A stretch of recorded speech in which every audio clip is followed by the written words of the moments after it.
Welcome to episode 19 of our holiday of a lifetime. In this video, we spend our last 2 days at sea before disembarking in Vancouver, Canada. We also highlight our time exploring this lovely city.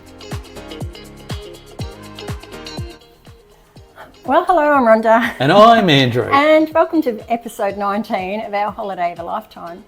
In this video, we spent our last days aboard the magnificent Royal Princess and we disembark in Vancouver, Canada. Yeah, that's right. And after leaving Juneau, we only had 2 more days at sea before the cruise terminated in Vancouver, Canada.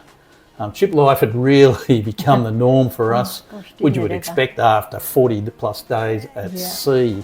Therefore, we really had mixed emotions regarding the imminent conclusion to this cruise. We weren't really looking forward to Not this at all. We were a bit, we don't want to get off yet. No, that's right.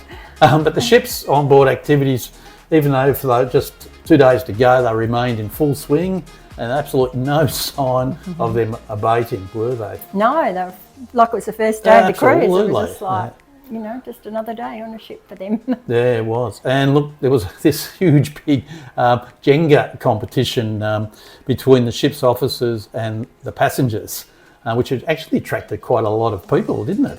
A lot of the spectators there. and we actually got some video footage of it. And can you guess who won?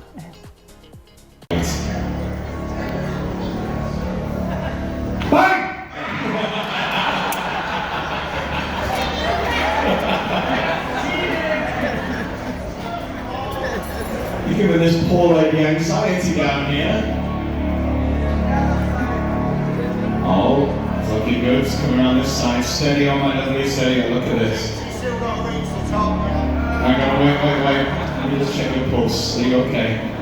We're alright. We don't need medical attention right now. We're good.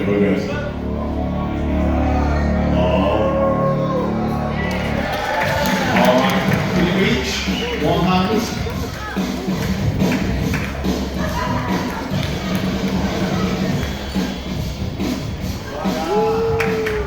Okay, well done indeed. Part of your cruise has been a giant game of Jenga in the piazza. And look at all of the consultants we have down here. No, that one doesn't count, I'm afraid.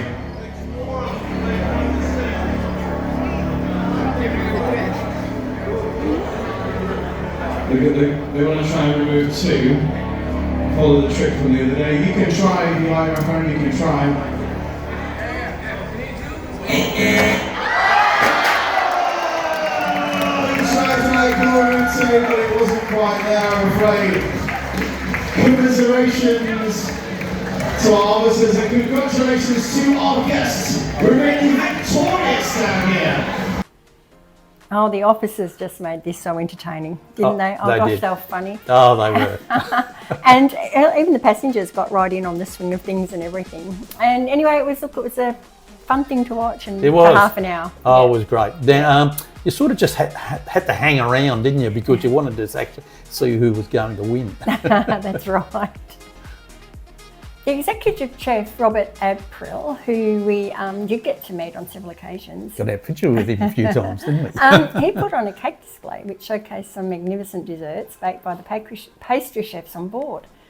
And they were all available for tasting. They certainly were. Lucky for us.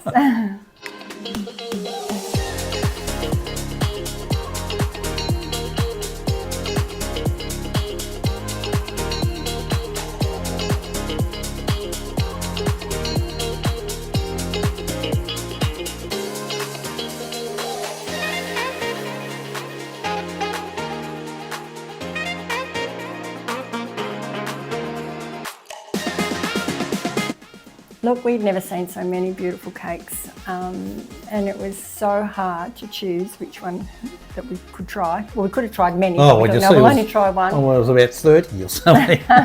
So anyway, we settled on the tiramisu. Absolutely, you can't go wrong on a good tiramisu. Which was amazing.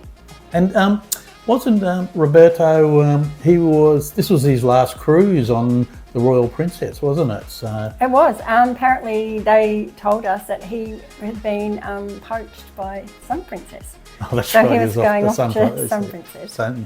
So they're in for a real treat with him. I reckon. The final guest performer was Chris Lash, an American pop-influenced country artist. His credentials included being a regular Las Vegas entertainer, and we really thoroughly enjoyed his show. He was good. He was really good.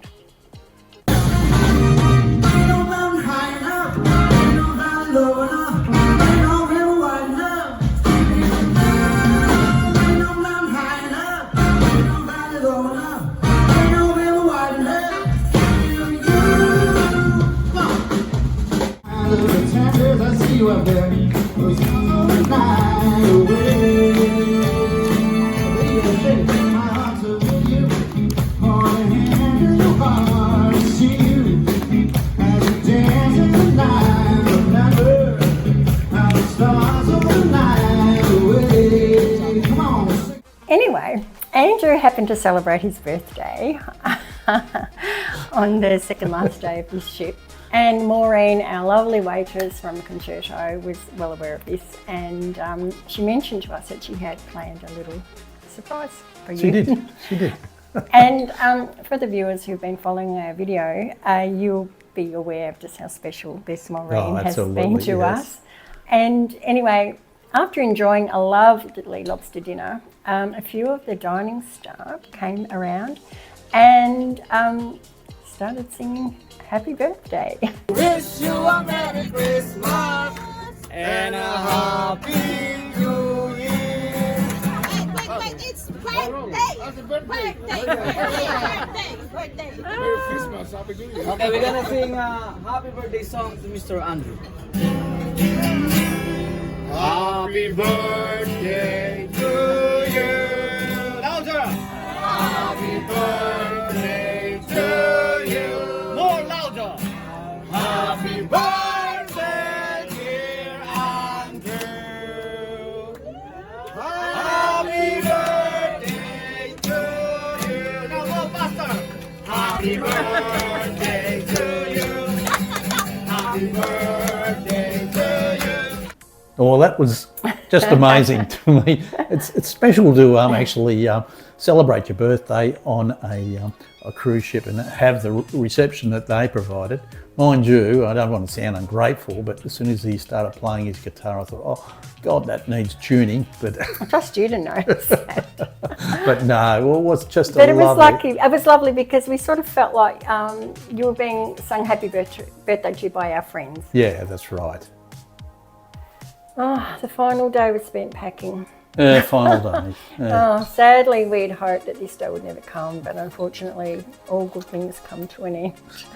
And look, we really dislike it when we enter our cabin and sitting on our bed, the tags. Oh, those little disembarking tags for the luggage. They're like, oh no, we want to throw them overboard. Anyway, never mind. We sucked it up. We packed and took ourselves down to the Crown Grill for tea. Yeah, thought we'd spoil ourselves last night. So. Where we gorged ourselves on steak and lobster. Absolutely, as you do. And we also did make very good use of the drinks package for the final time. Andrew might even be able to see some effects of this in the video. You might.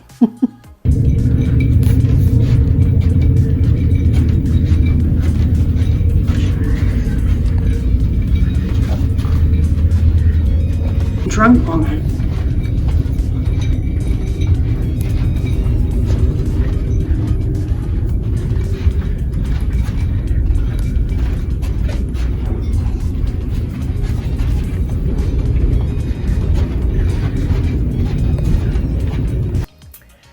Well, surprisingly, can you believe Andrew never woke up with a hangover? I can't believe it. Yeah, that was a rusty nail, I remember that. Nasty rails. Nasty rails, I used to say when I got a little bit, inebriated. I can't believe you didn't have a hangover. But anyway, you didn't, so all good. All good. Look, our final thoughts for this cruise. Firstly, the Royal Princess was absolutely magnificent. Haven't got enough superlatives for it. The accommodation, food, entertainment, itinerary, all were absolutely first class. And we never experienced what a problem whatsoever. Not No. one problem at all. They experience more problems with us. I think so. If you go back to our earlier videos, you'll see some of the poor With all the spillings. spillings and yes, anyway. But above all, we must say the staff of the Royal Princess made our cruise. They were highly professional, friendly, efficient. Nothing was too much trouble for them. No. Best staff we've ever encountered at sea. And when we compare them to some of the other cruise lines we've sailed with, they are hands down better than anybody we've ever seen. They're exceptional. We'd like to take this opportunity to actually mention a few names, and by all means, this is not an exhaustive list at all. Firstly, we must compliment the Royal Princess's senior officers, particularly Dan Frank, the cruise director, and Silvio Zampiri, the director of restaurant operations. In fact, all senior officers were highly visible and very approachable for a chat if you wanted to. They were always seen around the ship, always. It was wonderful. And we'd also like to give a shout out to a couple of the ship performers who we got to know very well. The first one is Paul, who we have mentioned before in this video. And also Catherine, who also entertained us in the Wheelhouse Bar. Yeah, she was lovely. She was a bit shy, wasn't she? She was shy, but she was lovely. Yes. Yeah. And finally, an absolute huge mention to these following staff members who we really did consider they were just exemplary. And I'll let you mention them. They certainly made our holiday. They certainly so did. special. So over to you, Rhonda. Okay, first of all, well, the first man we met on the ship was Ariel, and he was a barman in the Wheelhouse Bar. Then Edwin, he was a waiter in the Wheelhouse Bar. Yep. Then Erivan, he was also another waiter in the Wheelhouse Bar.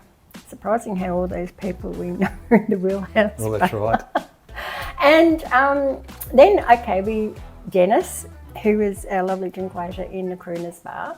Maid, who was our waiter in the Vines Bar. Yeah, yep. And Paula, she was a waiter in the Atrium.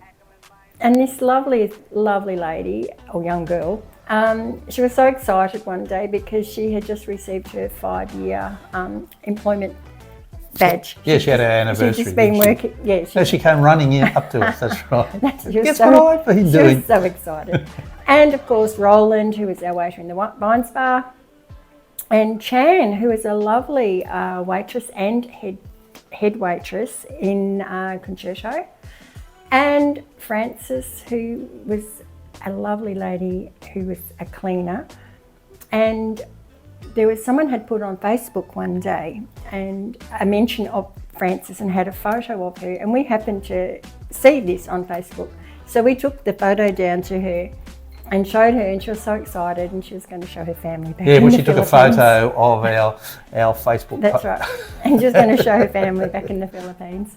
And last but certainly not least, our favourite people of all time, Maureen and Adrian, who just made every dining experience in Concerto just way and above. It was just, we walked in every day and they treated us like queen, the king and the queen. Every day, every time we went there. So. They were just incredible. So thank you. If you ever watch this, Maureen and Adrian, thank you.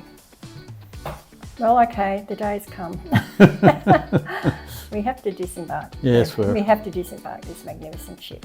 But anyway, look, we've had a lovely time, and now we look forward to spending 2 nights in Vancouver, and looking forward then to exploring the Canadian Rockies. Yeah, we certainly are. That's the next part of this fantastic voyage. Too, I'm sure. Yes.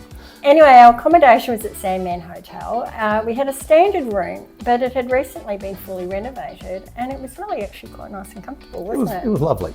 Yeah.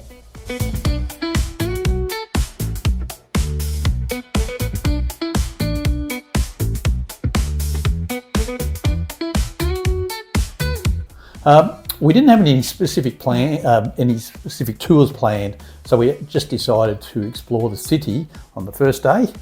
And then on the second day, we were going to visit Vancouver's #1 tourist attraction, which was Stanley Park. That's right. Vancouver is the major urban centre of Western Canada and the focus of the country's most populous metropolitan regions. It has a population of over 2.6 million people. And the first day we enjoyed just walking around the city centre, stopping at the Robson Square to watch a performance on the steps of the Vancouver Art Gallery.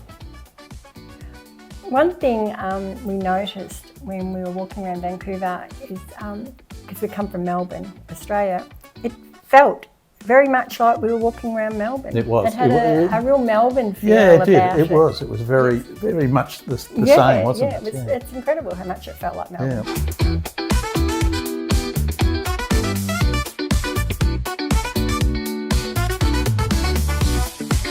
We also checked out the BC Place Stadium, and that has a fully retractable roof, and it mainly has gridiron and soccer events are held at this stadium. Next to the stadium, a free Palestinian protest march was being held. Yep. And we've actually come across a few of these marches in other places we've visited. So not only just in Vancouver, there was in Alaska, and actually there was in Hawaii as well too. So, They're everywhere. yeah, they were. To finish our afternoon stroll, we dropped into a nearby bar. Of course, they had to have our little afternoon drinkies. Just because we're on land doesn't mean we stop drinking. Well, that's right. Anyway, this bar is called Batch, and we actually enjoyed a really lovely afternoon drinking to some fantastic live music. It was a very pleasant way, I think, to end our first day in Vancouver. Oh, it was lovely, It wasn't was. it? We really enjoyed ourselves. Anyway, the next day we walked down from our hotel to Stanley Park, which is roughly around about 2 kilometres. Stanley Park is a 405 hectare park that borders downtown Vancouver, and much of the park remains forested, just as it was in the late 1800s. And this park has roughly 500,000 trees. Yeah, a lot of trees. And some standing as tall as 76 metres. They were so tall. Yeah, And some of them were even hundreds of years old. they were.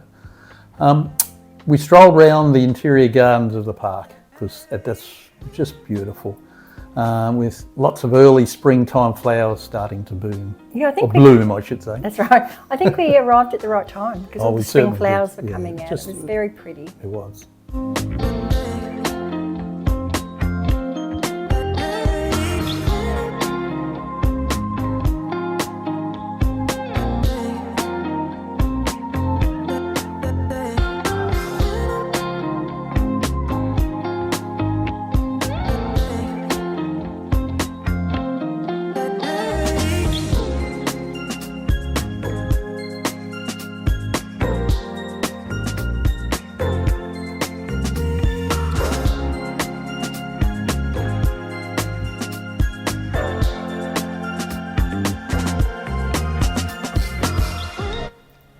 While at the park, we actually booked an hour-long horse-drawn carriage, which was to tour around the park.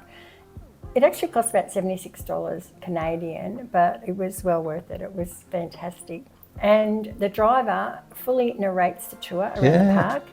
And you visit places like Dead Man's Land, Vancouver Harbour, the Lionsgate Bridge, a rose garden, and other sites, including they had a totem pole garden. Yeah, there was totem poles as well, which we got out and had a look at them. Yes, that's right.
Look, even though this was a little bit expensive, it was so worth it, and it was a fantastic way to see the park. Oh, look, it was very pleasant sitting in there and just looking out right across the whole park and across the harbour as well, which was fantastic. Yeah, right up to the bridge and the like. That's right, and no, it was fantastic and very relaxing. It was.